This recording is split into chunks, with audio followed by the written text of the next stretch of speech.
भाई थोड़ी ईवी गाड़ियों की बात करते हैं। अभी कौन सी बढ़िया ईवी गाड़ियां हैं जो आंख बंद करके ले लेनी चाहिए इंसान को, अगर 25 से 30 लाख का बजट है या कम भी है, तो कौन सा ऐसा ब्रांड है जिसमें आप आंख बंद करके जा सकते हो, क्योंकि बहुत नया है ईवी अभी इंडिया में। आंख बंद करके तो मैं किसी को नहीं बोलता ईवी लेने का, मैं तो रिकमेंड भी नहीं करता ईवी लो अभी। अच्छा, क्यों भाई?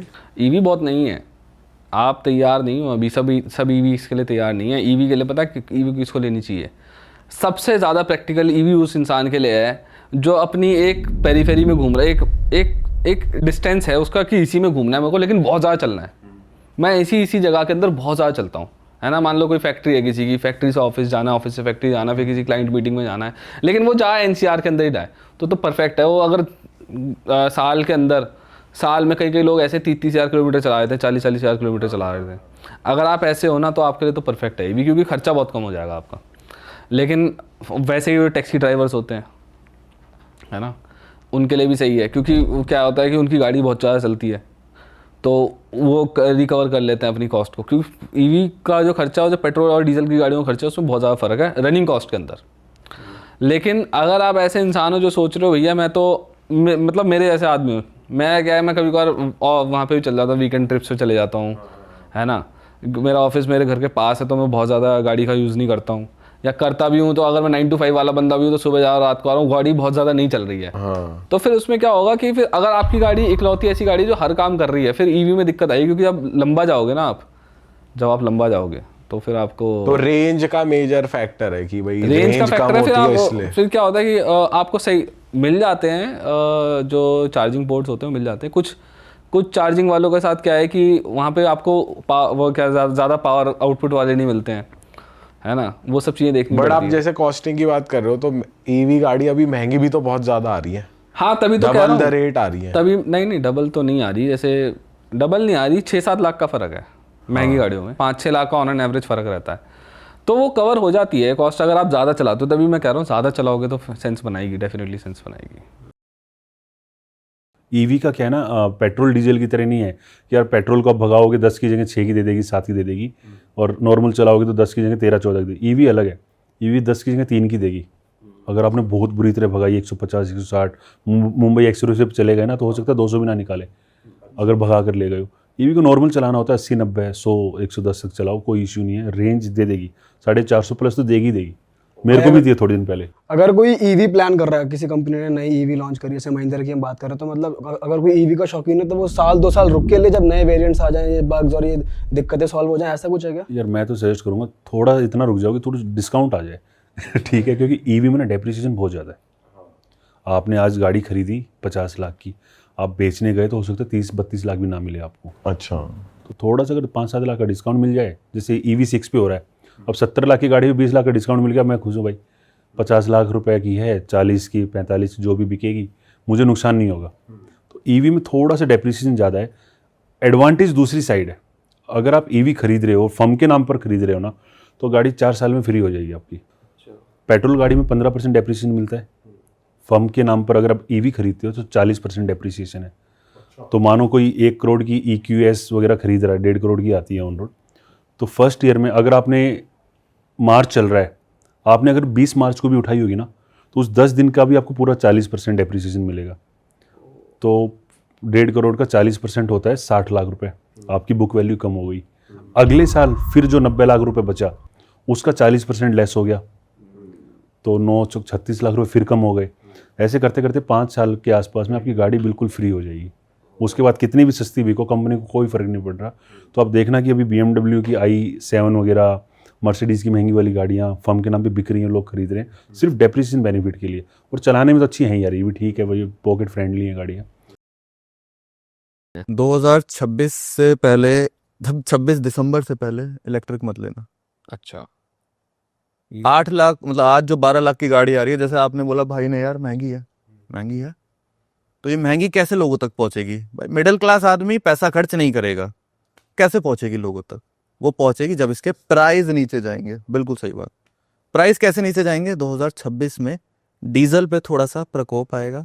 आप लोगों की डीजल की गाड़ी है? हाँ डीजल है, मैं तीसरी बार बोल दिया पॉडकास्ट में तो इस पे डीजल पे थोड़ा सा दिक्कत आने के चांसेस हैं। दिल्ली NCR में पूरी दिक्कत नहीं आएगी, थोड़ी दिक्कत आएगी। तब इलेक्ट्रिक के जो प्राइजेस हैं वो नीचे जाएंगे। भाई ईवी की रीसेल वैल्यू कैसी होगी? नहीं मिलेगी। उसका रीज़न बताता हूँ। देखो हर चीज़ का रीज़न होता है, ठीक है। इसका रीज़न ये है, मैं मान के चलता हूँ 14 लाख की गाड़ी, आपको क्या लगता है उसमें बैटरी की वैल्यू कितनी रहती होगी? 14 लाख की गाड़ी में लगभग 5 लाख की बैटरी रहती है। इससे कम की अगर बैटरी है तो भाई ईवी मत लो। अब ईवी में अगर पर पता कैसे लगेगा भाई ये 5 लाख की है 6 लाख की है? आप पूछ सकते हो इसमें बैटरी कौन सी है। ईवी में एक ही चीज़ है, बैटरी है। बैटरी है और कुछ नहीं है। तो आपका ईवी लेते टाइम पहला क्वेश्चन ये होना चाहिए, भाई बैटरी कौन सी है। और दूसरी चीज़, मैं मानता हूँ ईवी अभी क्यों नहीं लेनी चाहिए, 300 की रेंज दे रही है, मैं मानता हूँ 300 देगी, चलो 300 नहीं 310 देगी, कंपनी से भी 10 किलोमीटर ज़्यादा बढ़ा दिया हम लोगों ने। 2 साल बाद तो 310 नहीं देगी, ना 280 देगी। 4 साल बाद क्या पता 200 देगी, तो वो डिग्रेड होगी। तो ड्यूरेबल ड्यूरेबल कम है बैटरी। अभी कम है क्योंकि अभी मार्केट में टेक्नोलॉजी और इवॉल्व होगी। BYD करके एक कंपनी है जो बैटरीज में बहुत आगे निकल चुकी है, गाड़ियों में बहुत आगे। इट्स लाइक मतलब वो एक इंटरनेशनल ब्रांड है, टेस्ला उनको टक्कर दे रही है और कहीं कहीं उनसे आगे निकल रही है। भाई महिंद्रा उन्हीं की तो बैटरीज यूज कर। महिंद्रा उन्हीं की बैटरीज यूज कर रहा है, बट डिपेंड करता है कौन सी बैटरीज यूज कर रहा है। मतलब उनकी रेंज में आपको बताऊं तो 1000 किलोमीटर तक पहुंच गए वो लोग। अच्छा। और चार्जिंग पता है कितने टाइम में हो रही है? चलो आप गैस करो कितना टाइम लगेगा। एक आधा घंटा 14 मिनट 14 जैसे वोटिंग में। फोन भी नहीं होता और चार्ज।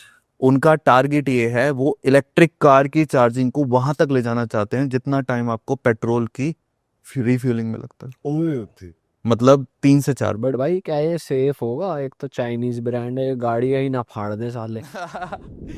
ब्रांड अच्छा है, बट ये क्वेश्चन हमेशा रहेगा जो आपने रखा है, ये क्वेश्चन रहेगा। वो क्वेश्चन का आंसर तब मिलेगा जब इंडियन मार्केट में उसको कंज्यूम ज्यादा किया जाएगा। भाई गर्मी भी इतनी हो रही है, अब ये बैटरी फटे ज्यादा गर्मी भाई बाहर की ड्राइविंग नुकसान तो अलग है, बाहर की ड्राइविंग भी अलग है। इतनी रोड में गड्ढे और इतनी चीजें और इतनी कंफर्टेबल ड्राइव इंडिया में है ही नहीं, बिल्कुल बिल्कुल बिना हाईवे के। बिल्कुल। तो ये क्वेश्चन जो आपने उठाई ये रहेगा कि भाई बैटरी ना फट जाए, हो सकता है। बट कुछ चीजें हैं जो मतलब जैसे कहते हैं कि जैसे अच्छी अगर आप कंपनी से ले रहे हो, एक BYD, उनके साथ ये एक भी केस नहीं हुआ, ठीक है। कुछ केसेस आए थे बट वो मेनली कार्स में आए थे, वो भी 1-2 पीस में आए थे, तो हम कैटेगरिकली नहीं कह सकते। बाकी जो इंडियन मार्केट है वो भी अच्छा चल रहा है। लाइक टाटा का अगर आप देखोगे तो उन्होंने अपना ईवी को बहुत ज्यादा बूम करा है। हैरियर ईवी आई है अभी। और जहां तक आपके बात रही क्वेश्चन की, भाई रीसेल है, रीसेल नहीं है। ईवी का एक ही आंसर दूंगा, ईवी ले रहे हो अपने लिए ले रहे हो, अपने बेटे के लिए ले रहे हो, बेचने के लिए नहीं ले रहे, नहीं बिकेगी। मैं बोल सकता हूँ बिक जाएगी, मैं आपको राहत दे सकता हूँ, बट नहीं बिकेगी। हम मार्केट में रहते हैं, ईवी नहीं बिकती। ईवी ले ली तो आप चलाओ, आपका बेटा चलाएगा, और उसे भी पैसा लगाना पड़ेगा क्योंकि बैटरी लेनी पड़ेगी 6 साल बाद। कंपनी आपको 3 साल 4 साल की दे देगी, 5 साल की दे देगी, उसके बाद आपको बैटरी चेंज करवानी पड़ेगी। और एक बार जब आप बैटरी चेंज कराओगे तो 5 से 7 लाख का खर्चा लगेगा। जो महंगी हाइब्रिड कार्स है उनमें जो बैटरीज होती है वो सही होती है? हाइब्रिड कार में इतना ज्यादा बैटरी पे ना वो उस कहते हैं डिपेंड नहीं रहती, क्योंकि हाइब्रिड रहता है आपका फ्यूल भी रहता है, तो वो सेफ है, उसमें बैटरी पे इतना लोड नहीं पड़ेगा। बट इलेक्ट्रिक पे तो बैटरी है। भाई आजकल सबसे नंबर 1 कार कौन सी चल रही है वैसे आप देख रहे हो रीसेल वाइज, प्री ओन्ड और न्यू में, दोनों में बता दो, 20 लाख के नीचे नीचे कैटेगरी में। तो प्री ऑन में सिडैन में एक नाम बता रहा हूँ भाई, छूटते ही ले लेना, वरना अच्छी गाड़ी है। नई बजट बन रहा वरना का, भाई होंडा सिटी ले लो। नई बजट बन रहा होंडा सिटी का, भाई डिजायर ले लो। और अगर तब भी बजट नहीं बन रहा तो भाई फिर सेडान पे मत जाओ, फिर आ जाओ हैचबैक पे। हैचबैक पे भाई एक ही गाड़ी का नाम लूंगा, वो मैं क्या, वो तो बादशाह भाई भी बोल चुके हैं भाई, स्विफ्ट से बढ़िया कोई गाड़ी नहीं है। बादशाह भाई ने मोहर लगा दी, और वो सच में स्विफ्ट से बढ़िया कोई गाड़ी नहीं है। और बजट नहीं बन रहा तो भाई आम आदमी की गाड़ी है इंडिया में, फैमिली वाली, हैचबैक में वैगनर नहीं है। एग्री करते हो भाई? तो कर्नेस्टर है वो वैसे। कर्नेस्टर, बट आम आदमी बिल्कुल ही बजट नहीं बन रहा। अबे किसी के लिए वो साले बहुत बड़ी चीज है। किसी के लिए बड़ी है। मैं वैगनर इंडिया में बहुत बिकी है, वैगनर इंडिया में बहुत बिकी है। ऊबर वाले सारी भाई वैगनआर पे ही चलती। दी कौन भी वैगनर नहीं चला, वैगनर ने चला रखी है। इंडिया में जितने डॉक्टर्स हैं सब वैगनर में चल। पर दिखने में तो कर्नेस्टर है। दिखने में थोड़ा सा एग्री कर सकते हैं इनके साथ, बट हाँ दिखने में कर्नेस्टर। ठीक है, वैगनआर हो गई। और एसयूवी में भाई एसयूवी में आप ले सकते हो, अगर बजट ज्यादा है तो XUV 700 आंखें बंद करके ले लो। उसका रीजन बताता हूँ। प्री ओन्ड या न्यू बता। प्री ओन्ड में अवेलेबल आई है अभी इंडिया, दिल्ली NCR में अभी 150 खड़ी है। XUV 700 ऑल ओवर इंडिया तो होंगी 500 खड़ी है। इसलिए बता रहा हूँ महंगी है थोड़ी सी, आपको स्टार्टिंग होगी 14-15 लाख से स्टार्ट हो जाएगी प्री ऑन्ड में, गाड़ी एक्चुअल में 25 लाख से स्टार्ट है। नहीं, लग्जरी फील देगी। अगर आप चाहते हो यार ऐसी गाड़ी ले लूं जो मुझे चेंज ना करनी पड़े और बजट भी ज़्यादा खर्च ना करना पड़े तो ये ले लो। और अगर टोरा जमाना है तो फिर फॉर्च्यूनर। तो फॉर्च्यूनर ले लो। और अगर थोड़ा टोरा कम जमाना है, अरे वाह, आपने ये वीडियो यहाँ तक देख ली भाई, तुमने हमारी मेहनत सफल कर दिया, तुम ही लोग हो असली रियल हिट। और अगर आपको बहुत मजा आ रहा है ऐसी क्लिप्स में, ऐसी वीडियोस में, तो फटाफट जाइए प्लेलिस्ट पे बिंज वॉच कीजिए और सारी वीडियोस देख डालो और मौज काटो। That is it. हम मिलेंगे नए पॉडकास्ट में, नए क्लिप में। Till then bye bye, see you, take care, do subscribe.